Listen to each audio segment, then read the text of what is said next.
کہ جب حکم آ جائے تو پھر حکم ماننا ہے، ادب. اور اس بات پہ ہمارے طالب علم بڑے پکے ہیں. مرید آج کل کے اس مسئلے میں بڑے کہتے ہیں سامنے خود کہا ہے کہ خیر صلاح ہے. انہوں نے خود کئی دفعہ کہا ہے جی تسی بڑے سیانے ہو، تانوں مطلب دی گل دی سمجھ جلدی لگتی ہے. انہوں نے خود کہا ہے کہ ٹائم ہو تو آیا کرو.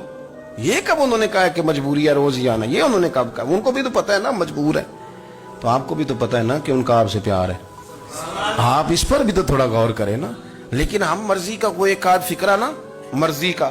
وہ ایک طالب علم یہاں سے گیا تو میرا دل نہیں تھا جائے، تو وہ کہنے لگا جی مجھے حضرت صاحب نے خود کہا ہے، حضرت صاحب نے خود کہا. میں پوچھ کے آیا ہوں. تو جو ہمارے کچھ سنگی تھے بیچ میں پیار والے، وہ کہنے لگے آندہ میں پوچھ کے آیا. میں کیا آندہ وہ بھی ٹھیک ہی ہے.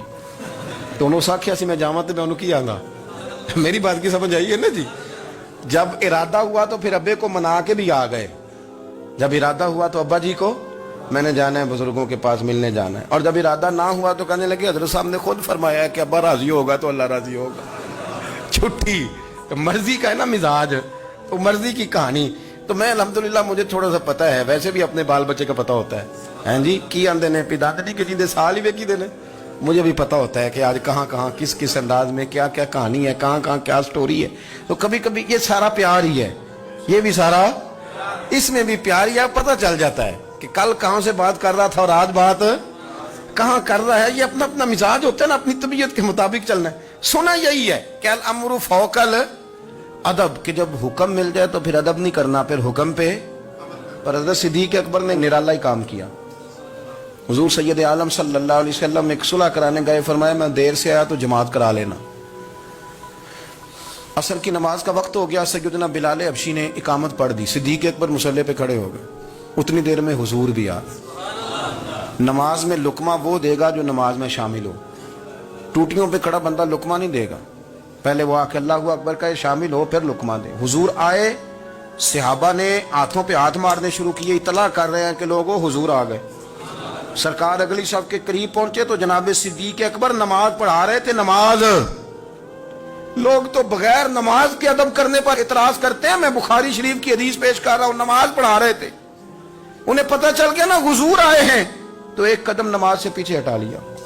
نماز پڑھا کہ میں تے ول ویکھاں، او میں کعبہ بھول گیا آئی. ہن بھول گئیاں نی سب صوم صلاتاں، اکو یار دا فکر پہ آئی. حضرت صدیق اکبر نے ایک قدم پیچھے ہٹایا تو حضور نے فرمایا ابو بکر پڑھاؤ نماز.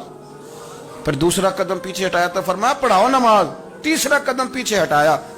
ہم نے آج تک یہی سنا ہے کہ حکم ہو جائے تو حکم ماننا، ادب.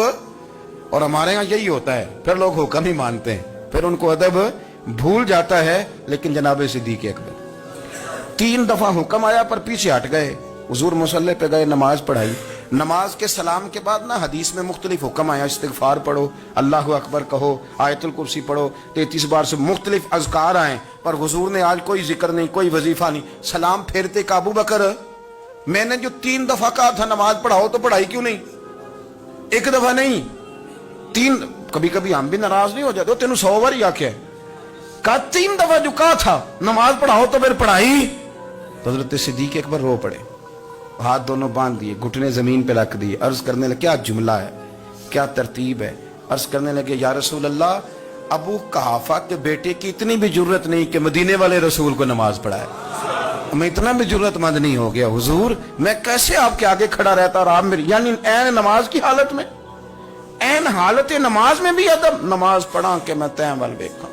ان کعبہ بھول گیا، میں نے بھول گئی یعنی سب صوم صلاتاں، اکو یار دا فکر پہ آئی. دوستو حضرت ابو بکر صدیق رضی اللہ تعالیٰ عنہ کا عشق، ان کا پریم، ان کا پیار، ان کی باتیں. ایک دن نا حضور کے وصال کے بعد اچانک نہ اس طرف جا رہے ہیں، خاصے مسجد سے دور چلے گئے. تو حضرت عمر تھوڑا طبیعت کو جانتے تھے، جناب عمر پیچھے دوڑے، کہنے لگے کدھر جا رہے ہو؟ چپ کر گئے. کیا ہوا، کدھر جا رہے تھے؟ ابو بکر سیانے بندے ہو، امیر المومنین ہو، کہاں جا رہے؟ تو رو پڑے. کہنے لگے ایک دفعہ نا حضور سفر پہ گئے ہوئے تھے تو اس طرف سے واپس آ گئے تھے، تو مجھے خیال آیا شاید اس طرف سے آ نہ رہے ہوں. حضرت عمر رو پڑے. کہنے لگے ابو بکر اب تو حضور نے پردہ کر لیا، جنہاں دے دل بر جانی وچھڑن، کون روے پھر تھوڑا. سب روگاں دا روگ محمد جس دا نام آپ ساری سیرت کی کتاب میں پڑھ لیں گے. ابو بکر صدیق کا وصال کس بیماری سے ہوا؟ لوگوں نے قول کیے ہیں کہ وہ سانپ کا زہر آ جاتا تھا، فلان چیز تھی، لیکن کو بندہ وجہ تلاش کر سکا؟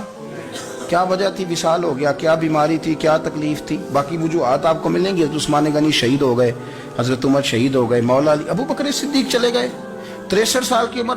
وجہ کوئی نہیں بتائے گا. جب شدید بیمار ہوئے تو حضرت عمر فاروق نے ایک طبیب بلایا، بڑا سیانا تھا. اس نے سارا چیک کیا تو نباس تھا. کہنے لگا یار کوئی بیماری تو سمجھ میں نہیں آتی. تو حضرت عمر تھوڑا سا جلال میں، یرانہ تھا نا، جلال میں کہنے لگے ابو بکر مسئلہ کیا ہے؟ دن بہ دن کمزور ہوتے جا رہے، نماز پڑھانے کھڑے ہوتے تو ٹانگیں کانپتی ہیں، مسئلہ بتائیں کیا ہے؟ طبیب اتنا بڑا ہے، یہ تو بندہ کا چہرہ دیکھ کے بیماری بتا دیتا ہے، اور یہ کہہ رہا ہے کوئی بیماری نہیں. تو حضرت صدیق اکبر خاموش ہیں. پھر حضرت عمر کہنے لگے ہم سارے آپ کی وجہ سے چلتے ہیں، لوگ سارے پریشان ہیں، آپ حضور کے جانشین بتاتے کیوں نہیں؟ جب تیسری دفعہ کہا تو حضرت صدیق اکبر کہنے لگے عمر زیادہ باتیں نہ کر، تجھے پتہ نہیں مجھے کیا بیماری ہے؟ نہیں پتا تو میں بتاؤں؟ نہیں پتا تجھے؟ بول. تو جناب عمر رو پڑے. کہنے لگے ابو بکر مجھے پتا ہے، آپ کا دیدار کے بغیر کام نہیں چلتا. وقت نا لمبا ہو گیا، چر ہو گیا، میں ترلے لیندیاں کدی موڑ میرے ول واگا، خواب میری وچ ایک وار دیاں میں ساری عمر نہ جاگا. مجھے پتہ ہے آپ کے مرض کا، پر ابو بکر امت کو ضرورت بھی تو ہے نا. تو حضرت صدیق اکبر کہنے لگے بس ہو گئی ہے، اب میری وصیت یاد رکھنا، جب میں دنیا سے جاؤں تو اٹھا کے میرا جنازہ قبر رسول پہ لے جانا، اور پہلے پوچھ لینا کہ ابو بکر حاضر ہے، اجازت ہو تو مجھے دفن کر دینا، ورنہ جنت البقیع میں. تو لوگ کہتے ہیں ابھی جنازہ ہی رکھا ہی تھا کہ دروازہ اندر سے خود بخود کھل گیا، اور آواز آئی اب دیر نہ کرو، محبوب کو محبوب کے ساتھ ملا دو. پانی پر نہ سہیلیاں رنگا رنگ کڑے، اسی پریا اس دا جانی جس دا. میں نے شروع میں ایک بات کی تھی کہ اپنی خواہشات کو نا حضور کا غلام بنا دیں، سوچیں سمجھیں کہیں وہ لفظ جو مدینے والے رسول کو پسند ہیں، پھر دیکھنا مسلمان ہونے کا مزہ آئے گا، پھر ذائقہ نصیب ہوگا. اللہ ان کے درجات بلند فرمائے. آخر دعوانا